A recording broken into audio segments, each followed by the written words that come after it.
कैसे हैं आप सब लोग? उम्मीद करती हूँ अच्छे होंगे, स्वस्थ होंगे, अपनी पढ़ाई अच्छे से कर रहे होंगे।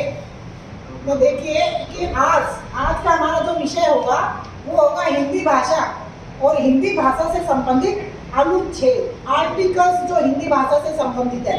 देखो वैसे तो बहुत सारे अनुच्छेद है, बहुत सारे अनुच्छेद है ना, लेकिन हमें क्या हिंदी, अब वही बात है बेटा, मैं आप लोगों को हिंदी पढ़ाती हूँ तो मैं और अनुच्छेद से मुझे क्या मतलब है, मुझे मतलब किससे है, हिंदी, अपने हिंदी भाषा से संबंधित जो अनुच्छेद हैं। हम वही काम करते हैं जो हमारे काम आता है। हम इतने मतलबी होते हैं, इतनी मतलबी मैं भी हूँ कि मैं तुम्हें अनुच्छेद करवाऊंगी लेकिन हिंदी भाषा से संबंधित अनुच्छेद करवाऊंगी। ठीक है, तो भाई मैं शुरू कर रही हूँ। सबसे पहला अनुच्छेद अपना जो हिंदी भाषा से संबंधित है, सबसे इम्पोर्टेंट और महत्वपूर्ण अनुच्छेद है कौन सा? अनुच्छेद 343(1). तो सबसे पहला अनुच्छेद लिखो, अनुच्छेद आर्टिकल 343(1). हाँ भाई, ये सबसे पहला अपना अनुच्छेद है हिंदी भाषा से संबंधित। तो देखो हर अनुच्छेद में कुछ ना कुछ प्रावधान रखे गए हैं। अपना जो ये अनुच्छेद है 343(1), दो भाग है इसके बेटा, एक तो है 343(1) और एक है 343(2). तो 343(1) में क्या क्या प्रावधान रखे गए हैं, कौन कौन सी बातें कही गई हैं? देखो इसमें 3 बातें हैं मुख्य। सबसे पहली बात तो है कि हमारे संघ की जो भाषा होगी, राजभाषा, वो हिंदी होगी। सबसे पहली बात कौन सी कही है कि हमारे संघ की जो राजभाषा होगी वो क्या होगी? हिंदी होगी। आई बात समझ में? हिंदी भाषा को देखो बेटा, एग्जाम्स में क्वेश्चन भी पूछा जाता है कि हिंदी भाषा को राजभाषा का दर्जा कब प्राप्त हुआ था? 14 सितंबर 1949 को प्राप्त हुआ था। ठीक है, और इसी वजह से 14 सितंबर को हम क्या मनाते हैं? राष्ट्रीय हिंदी दिवस के रूप में मनाते हैं 14 सितंबर को। क्यों? क्योंकि इस दिन हमारी हिंदी भाषा को राजभाषा का दर्जा प्राप्त हुआ था। और ये बात अनुच्छेद 343(1) में कही गई है कि हमारे संघ की जो भाषा होगी, राजभाषा होगी, वो क्या होगी? हिंदी। सही बात भाई। अब दूसरी बात क्या कही है? दूसरी बात कही है कि लिपि जो होगी वो देवनागरी होगी। क्या होगी? राजभाषा हिंदी होगी, ये बात कही है। दूसरी बात क्या है कि जो राजभाषा हिंदी की लिपि क्या होगी? देवनागरी। अच्छा ये बताइए, देवनागरी लिपि किन किन भाषाओं की लिपि है? देखो देवनागरी लिपि हिंदी, संस्कृत, नेपाली और मराठी, सभी भाषाओं की लिपि जो है देवनागरी है। और देवनागरी को क्या है? एक वैज्ञानिक लिपि माना जाता है। पता है नहीं? वैज्ञानिक लिपि माना जाता है। क्यों? क्योंकि हमारी हिंदी में जैसा बोला जाता है वैसा ही लिखा जाता है। और जो अपने जो वर्ण है, वर्णों का जो बंटवारा है, हिंदी भाषा की जो लिपि है ना, वर्णों का जो बंटवारा है वो सबसे बेस्ट, सबसे अच्छा बंटवारा किया गया है। तो ये तो स्वर है और ये व्यंजन है, बहुत अच्छे तरीके से। ये स्पर्श व्यंजन है, ये अंतस्थ व्यंजन है। ठीक है, पढ़े ना ये सभी? तो मतलब क्या है? देवनागरी लिपि को वैज्ञानिक लिपि माना गया। अच्छा, 2 बातें हो गई। एक तो हिंदी राजभाषा होगी, दूसरी लिपि क्या होगी? देवनागरी होगी। एक तीसरी बात भी है भाई इसमें, अंकों का रूप अंतरराष्ट्रीय रूप होगा। अंकों का रूप क्या होगा? अंतरराष्ट्रीय रूप होगा। अंतरराष्ट्रीय रूप कौन सा? देखो सबसे पहले तो अंकों का देवनागरी। अच्छा, देवनागरी अंक कौन से हैं? देवनागरी अंक कौन से हैं? देखो 2, 3, 4, 5, 6, 7, 8, 9 और 10। ये देवनागरी अंक है। अपने पढ़े ना? देखो पुरानी किताबों में अभी पेज पन्नों के नीचे लिखा हुआ होता है ये वाले अंक, है ना? 1, 2, 3, 4, 5, 6, 7, 8, 9, 10। ये क्या है? देवनागरी अंक। अच्छा अब आ जाओ। अच्छा रोमन अंक, रोमन अंकों का तो तुम लोगों को पता होगा। रोमन अंक कौन से हैं? अंग्रेजमेंट हो गई तुम लोग, ठीक है ना। रोमन अंक बता सकते हो, first, second, third, fourth, fifth, sixth, seventh, eight, nine, ten. समझ में आया? ये क्या है? रोमन अंक है। क्यों भाई? लेकिन मैंने क्या कहा कि आपने 343(1) अनुच्छेद में क्या कहा गया है कि अंकों का रूप क्या होगा? ना तो देवनागरी और ना रोमन, क्या होगा? अंतरराष्ट्रीय रूप होगा। तो अंकों का अंतरराष्ट्रीय रूप कौन सा होता है? देखो,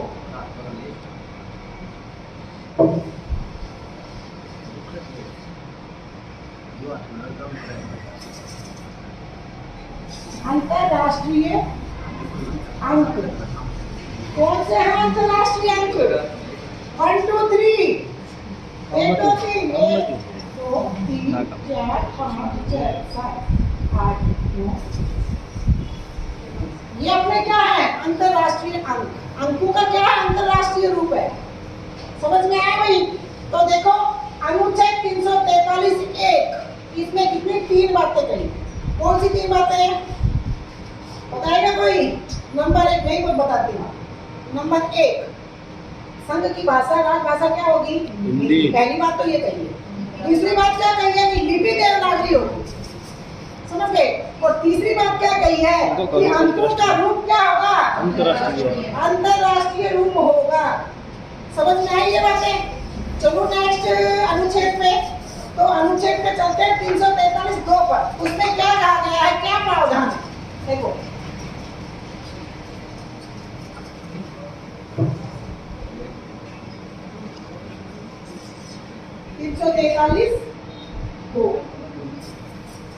ठीक है, 343(2) इसमें क्या कहा गया है? देखो भाई, अंग्रेजी भाषा, अंग्रेज, ठीक है। तो अंग्रेजों ने जो कुछ किया, ठीक है, हमारे जो भारत सोने की चिड़िया थी उसको लूट ले गए नहीं। और देखो, इस अनुच्छेद में भी उन्होंने हमें पागल बनाया है। कैसे पागल बनाया है? क्या है इस प्रावधान में? 343(2) में कहा गया है कि संविधान बनने से लेकर, संविधान मंजूर होने से लेकर, कब बना था हमारा संविधान? लागू कब हो गया था? 26 जनवरी 1950। तो क्या कहा गया है?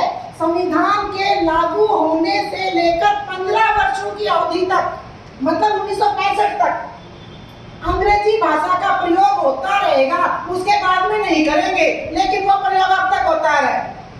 मतलब क्या है? पागल बनाए थे अंग्रेजों ने, हमें पागल बनाया था, ठीक है। और अब भी अंग्रेजी का प्रयोग हो रहा है। कहने को राजभाषा है, समझ गए? देखो क्या है, एक बार फिर से बता रही हूँ कि अनुच्छेद 343(2) में क्या कहा गया है कि संविधान लागू होने से लेकर 15 वर्षों की अवधि तक, मतलब संविधान लागू 1950 को हुआ था और 1965 15 साल हो गए ना। तो संविधान लागू होने से लेकर 15 वर्ष की अवधि तक क्या होगा? अंग्रेजी भाषा का प्रयोग होता रहेगा। उसके बाद में हिंदी भाषा का प्रयोग करेंगे। ये बात कही, ठीक है, रहेगा ध्यान भाई। चले नेक्स्ट पे। अब चलते हैं अनुच्छेद 344 पर। 343 में 2 थे ना भाग, 343(1) और 343(2), ठीक है। अब चलते हैं 344 पे।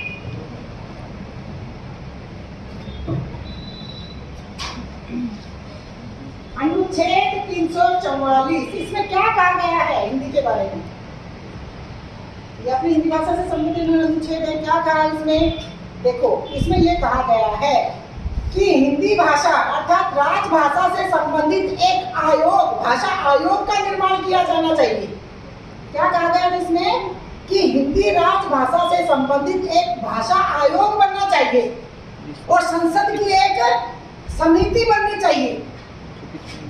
समझ गए? 2 बातें कही थी कि चलो हिंदी राजभाषा तो घोषित कर दी थी 343(1) में, लेकिन 344 में क्या कहा कि हिंदी भाषा जो राजभाषा है इससे संबंधित एक भाषा आयोग गठित किया जाना चाहिए और दूसरी एक संसद की एक समिति गठित की जानी चाहिए। ठीक है, ये दो बातें किसमें कही थी? अनुच्छेद 344 में। भाषा आयोग भी बन चुका है अपना और संसद की समिति भी बन चुकी है। समझ में आई क्या? हाँ, नेक्स्ट भाई 345 को नहीं करेंगे, 346 अपनी हिंदी भाषा से संबंधित। 346 क्या कहा गया है इस 346 अनुच्छेद में? देखो, एक राज्य और दूसरे राज्य के बीच, समझ गए, जैसे राजस्थान और हरियाणा के बीच, हरियाणा या पंजाब के बीच, समझ रहे हो? अब बात सुनिए। एक राज्य से दूसरे राज्य के बीच या एक राज्य का संघ के साथ जो पत्राचार होगा, जो पत्र व्यवहार होगा, पत्राचार जो पत्र व्यवहार होगा, वो किसमें होगा? हिंदी में होगा। ये बात किसमें कही है? अनुच्छेद 346 में कही है। समझ में आई मेरी बात? कि एक राज्य दूसरे राज्य के साथ अगर पत्र व्यवहार करता है, पत्राचार करता है, या फिर कोई भी राज्य है और वो संघ के साथ पत्राचार कर रहा है, तो वो कौन सी भाषा में होगा? हिंदी भाषा में होगा। समझ में आई नहीं बात बेटा? क्यों भाई? हाँ, तो ये अनुच्छेद 346 समझ में आया। चलते हैं 347 पर। देखो भाई 347, हाँ, अगर किसी राज्य की पर्याप्त जनसंख्या, क्या कहा गया है? अगर किसी राज्य की पर्याप्त जनसंख्या या किसी राज्य का पर्याप्त भाग ये चाहता है कि हमारे द्वारा बोली जाने वाली किसी भी भाषा को सरकारी मान्यता प्रदान की जानी चाहिए, तो राष्ट्रपति जो है ऐसा आदेश दे सकता है। समझ गए? इसी तरह से तो अपने कितनी भाषाओं को मान्यता प्राप्त हुई है? 22।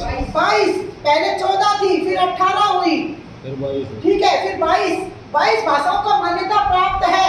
और इन 22 भाषाओं का जिक्र कौन से उसमें है? 8वीं अनुसूची में। 8वीं अनुसूची में 22 भाषाओं का जिक्र है। तो ये 22 भाषाओं को मान्यता ऐसे ही तो मिलती गई, जैसे इसमें कहा है ना 347 में कि यदि किसी राज्य की जनसंख्या का पर्याप्त भाग ये चाहता है कि हमारे द्वारा बोले जाने वाली कोई भी भाषा है उसको क्या होना चाहिए? सरकारी मान्यता मिलनी चाहिए, तो राष्ट्रपति क्या है? ऐसा आदेश या आज्ञा दे सकता है। समझ में आई बात क्या? चलो भाई एक और अनुच्छेद 348 348 में क्या कहा गया है कि उच्चतम न्यायालय व सभी उच्च न्यायालय की जो कार्यवाहियां हैं, जो गतिविधियां हैं, वो कौन सी भाषा में होंगी? अंग्रेजी में होंगी। कानून की भाषा अंग्रेजी है भाई, कानून की पुस्तकें अंग्रेजी भाषा में बनी हुई हैं, कानून की पढ़ाई अंग्रेजी में है, ठीक है, कानून इंग्लिश में बने हुए हैं, अंग्रेजी भाषा में बने हुए हैं, ट्रांसलेशन बेशक किया गया हो उनका। तो क्या है 348 में क्या कहा गया है कि उच्चतम न्यायालय व सभी उच्च न्यायालयों की जो गतिविधियां होंगी, जो कार्यवाहियां होंगी, वो कौन सी भाषा में होंगी? अंग्रेजी में होंगी। समझ में आई? अब आ जाओ फटाफट, देखो 350, एक 351 हो रहा है, इसका 350। अब बात सुनो भाई, कोई भी बंदा है, हम ही लगा लो, तुम लगा लो, कोई शिकायत करना चाहते हैं राज्य के, संघ के किसी सरकारी कर्मचारी, अधिकारी से कोई शिकायत करना चाहते हैं, तो हम कौन सी भाषा में कर सकते हैं? किसी भी भाषा में, जो हमारे संघ और राज्य में बोली जाने वाली किसी भी भाषा में हम क्या कर सकते हैं? प्रतिवेदन दे सकते हैं। देखिए क्या कहा गया, मैं फिर से बता दूं 350 में,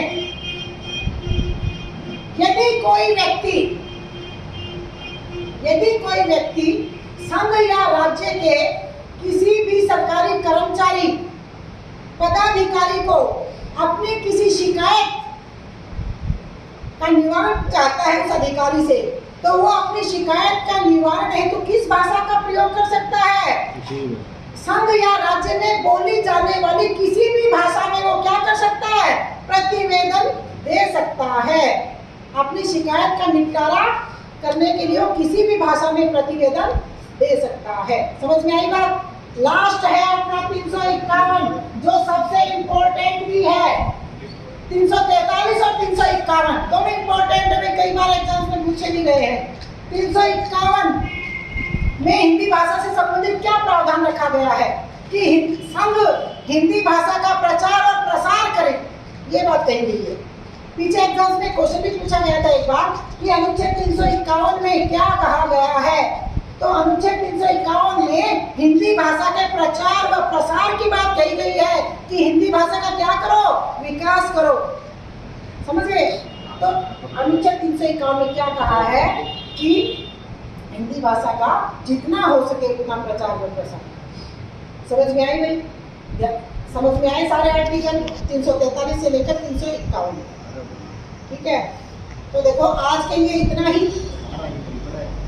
मन लगा कर पढ़ो, ध्यान से पढ़ो, ठीक है, और कोरोना से जरूर बच के रहो भाई, ठीक है।